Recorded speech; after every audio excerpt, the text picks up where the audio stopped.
Pakistan cricket की सबसे बड़ी पर्ची शान मसूद मौसूफ को कप्तान बनाया गया 2023-2025 का जो साइकिल था टेस्ट वर्ल्ड चैंपियनशिप के लिए, और उसके बाद भी उनको कप्तानी से नहीं हटाया गया। 15 में से 11 टेस्ट मैचेस हार चुके हैं। बांग्लादेश के खिलाफ तारीख में पहली बार हम होम सीरीज 2-0 से हार गए। कमाल परफॉर्मेंस थी हमारे कप्तान की, हैट्रिक मुकम्मल हो गई शान मसूद की, यकीनन ठंड पड़ गई होगी। नजमुल हुसैन शांतो को अगर आप देखें, जो उन्होंने पहली इनिंग्स में 101 और दूसरी इनिंग में 87 रन बनाए, ये होती है कैप्टन इनिंग। पिंडी टेस्ट में 6 आउट किए खुर्रम ने, और बेस्ट उसका बॉलिंग फिगर है 6 for 90। शाहनवाज दहानी की बड़ी स्पीड है, लेकिन उसको चूंकि बोलने की आदत है वो इसलिए हमें पसंद नहीं है। बाबर आजम भी नहीं थे, वो भी लॉस हुआ है, वो भी याद आए बहुत। रिजवान बहुत मायूस कुन कारकर्दगी, क्रिकेट फैंस भी बड़ी शिद्दत से ये सवाल उठा रहे हैं, कप्तान की इतनी बड़ी पर्ची। मोहसिन नकवी साहब कुछ इधर भी ध्यान दे दीजिए।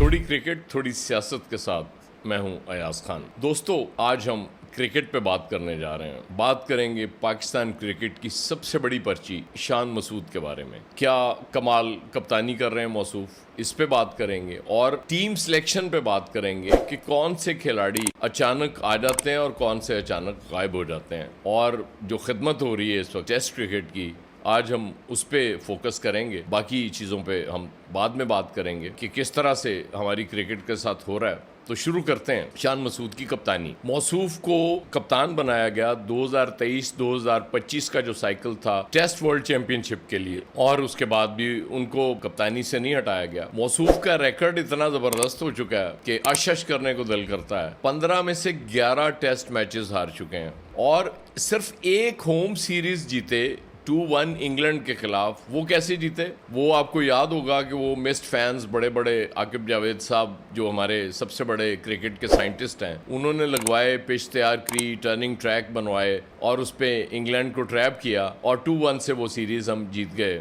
और बहुत जनाब वाह वाह हो गई, दाद मिल गई, कमाल हो गया जी, क्या ज़बरदस्त आइडिया था और क्या शानदार काम किया है आकिब जावेद साहब ने। उसके बाद फिर रिकॉर्ड पे रिकॉर्ड बनते जा रहे हैं। बांग्लादेश के खिलाफ तारीख में पहली बार हम होम सीरीज 2-0 से हार गए। कमाल परफॉर्मेंस थी हमारे कप्तान की। उसके बाद फिर अब ये जो टेस्ट हम मीरपुर में हारे हैं, ये मुसलसल तीसरा बांग्लादेश से हारने वाला मैच, और फिर एक और रिकॉर्ड बना दिया, हम बांग्लादेश से पहली बार टेस्ट हार गए। हैट्रिक मुकम्मल हो गई शान मसूद की, यकीनन ठंड पड़ गई होगी सिलेक्टर्स को भी और चेयरमैन पीसीबी को भी, कि ऐसा हीरा जो उन्होंने तलाश किया था पाकिस्तान टेस्ट क्रिकेट के लिए, उसकी बुलंदियां रुकने में ही नहीं आ रही। वो क्या कमाल परफॉर्म करता जा रहा है। शान मसूद का अगर कैच ना गिरता पहले इनिंग्स में, तो जाहिर है अंडा 0-0 मिलता, वरना वो 9 रन बना गए। उसके बाद दूसरी इनिंग्स में मौसूफ ने कमाल 2 रन बनाए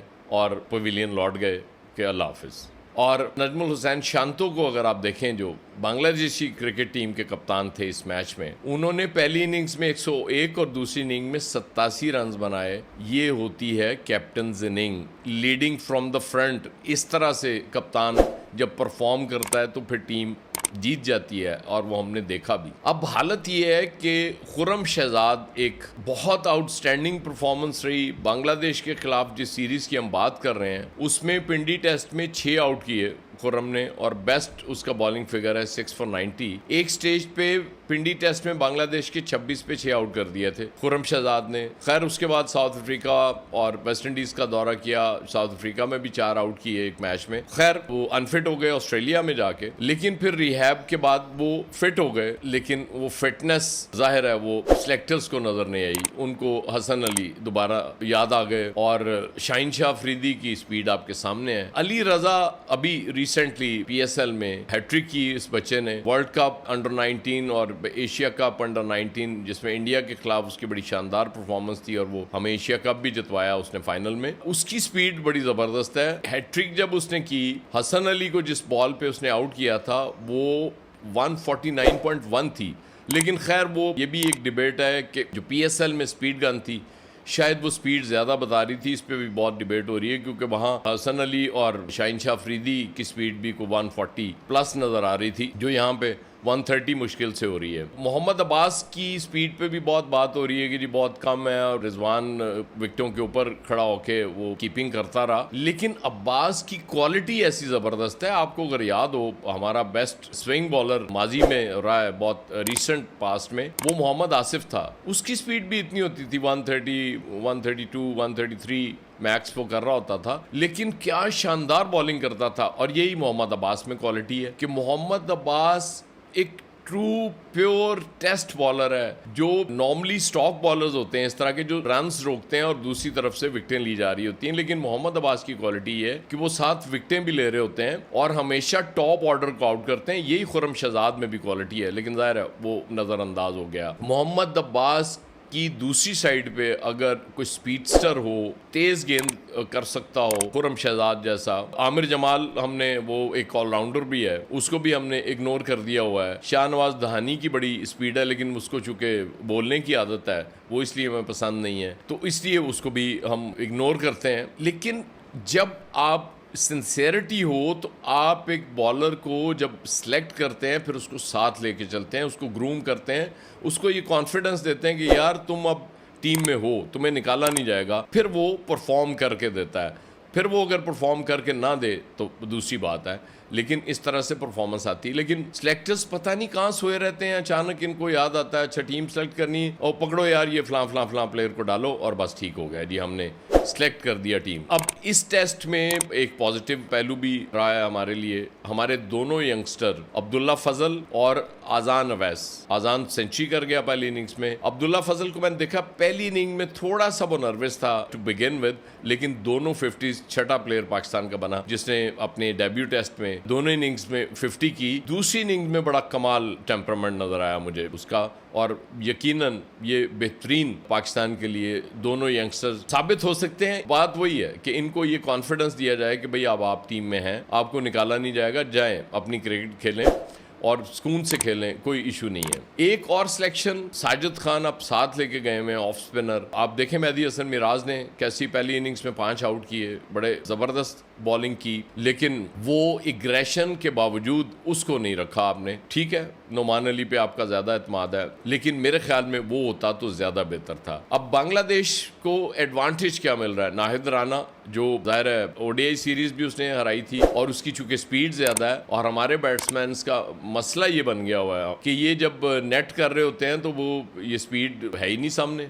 जो बॉलिंग करने वाले हैं वो 130 की स्पीड से बॉल कर रहे होते हैं, वो जब 145, 146 पे गेंद फेंकता है तो बैट्समैनों के लिए मुश्किल हो जाती। कभी हमारे बैट्समैनों के लिए फास्ट बॉलिंग खेलना बड़ा आसान होता था। खैर बाबर आजम भी नहीं थे, वो भी लॉस हुआ है, वो भी याद आए बहुत। रिजवान बहुत मायूस कुन कारकर्दगी, आई डोंट नो रिजवान को हुआ क्या है, इतनी खराब कीपिंग की है रिजवान ने इस टेस्ट में। रिजवान की कीपिंग की तो लोग मिसालें दिया करते थे, लेकिन बिल्कुल ऑफ कलर। भाई आपने पहली इनिंग्स में अगर 50 कर ली तो आपका असल काम कीपिंग है। अगर आप कीपिंग नहीं कर सकते, स्कोर कर लेते, तो मेरे ख्याल में उसका फायदा नहीं है। उसकी वजह ये कि आप विकेट कीपिंग बैट्समैन है, बैटिंग विकेट कीपर नहीं है आप, इसलिए आपको कीपिंग में परफॉर्म करेंगे तो आप। अगवारी बार बैठा हुआ मेरे ख्याल अगले टेस्ट में सिलहट में, उसको चांस देना चाहिए, बिल्कुल देना चाहिए। यंगस्टर्स अगर आप लेके गए हैं तो उनको आप बिल्कुल खिलाएं। टीम की बात वही होती है कि बेंच स्ट्रेंथ भी बात दफा होती है। मैं वर्ल्ड कप में भी यही बात कर रहा था कि आपने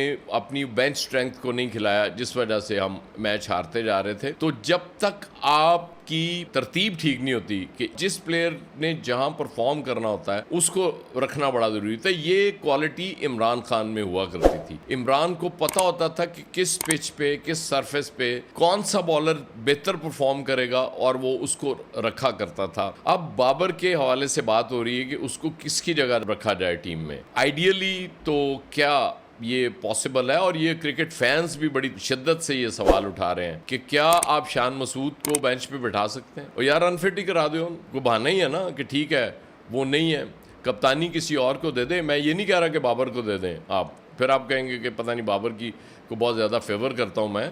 आप कप्तान किसी को भी बना दें टीम में से, लेकिन शान मसूद की जगह टीम में नहीं बनती। सबसे बड़ी बदकिस्मती हमारी ये है कि हम उसको कप्तान चुन के बना देते हैं जिसकी टीम में जगह नहीं बन रही होती। 30 की एवरेज है, बैटिंग एवरेज है मौसूफ की, शान मसूद साहब की। लेकिन मैंने अपनी तारीख में चले प्लेयर्स को मैंने देखा कि टीम में रख लिया गया, काफ़ी अरसे तक रख लिया गया, को बड़ी पर्ची हुई, लेकिन कप्तान की इतनी बड़ी पर्ची, तौबा तौबा। मैंने यकीन करें क्रिकेट हिस्ट्री में इससे बड़ी पर्ची नहीं देखी कि इतनी बुरी परफॉर्मेंस हो, वो मैचेस पे मैचेस हार रहा हो, मुसलसल 6 मैच भी, टेस्ट मैच भी हार जाए, तो वो कप्तान रहता है। और अभी कुछ अर्सा पहले मौसूफ को एक और ओहदा भी दिया गया था कि जब उनको अक्टूबर 2025 में consultant international cricket and player affair बना दिया कि कप्तानी के साथ साथ, फिर शायद ख्याल आया होगा कि यार वो तो बहुत ज़्यादती हो जाएगी। ये भी एक बड़ा कमाल शौक चढ़ा हुआ है इस दौर में कि एक से ज़्यादा ओहदे एक बंदे को दे दिए जाएं, जिस वजह से क्रिकेट का बेड़ा गर्क हो रहा है। मोहसिन नकवी साहब कुछ इधर भी ध्यान दे दीजिए। बाकी ठीक है, वो तरक्याती काम भी होते रहेंगे, वो भी आप करते रहें, लेकिन क्रिकेट इस मुल्क के लोगों के खून में बसती है।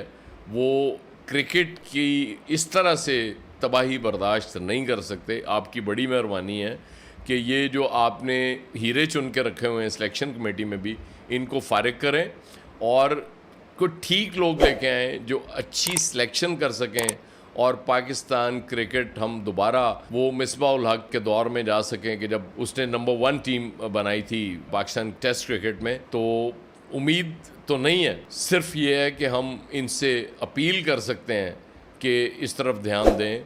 और अगर इसके बावजूद शान मसूद आपको बहुत पसंद है तो मेरा ख्याल है यार इसको कोई आप रख लें, क्रिकेट बोर्ड में को बहुत भारी जिम्मेदारियां दे दें, भारी मुआवजा दे दें, लेकिन खुदा के लिए इससे टेस्ट टीम की जान छुड़ा दें, क्योंकि लोग बहुत परेशान हैं और लोग अपनी टीम से मोहब्बत करते हैं, अपने प्लेयर्स से मोहब्बत करते हैं और चाहते हैं कि वो ग्लोरी हमें दोबारा मिले ताकि हम इंटरनेशनल क्रिकेट में सरबुलंदी हासिल कर सकें और हमें अपनी टीम पे फ़ख्र हो। और है क्या हमारे पास, इतनी परेशानियां हैं, इसमें क्रिकेट ही एक चीज़ है जो खुशी दे सकती है। तो क्या आप इस पर्ची से कौम की जान छुड़ाएंगे? और मेरे ख्याल छुड़ा ही दो यार, बड़ी मेहरबानी।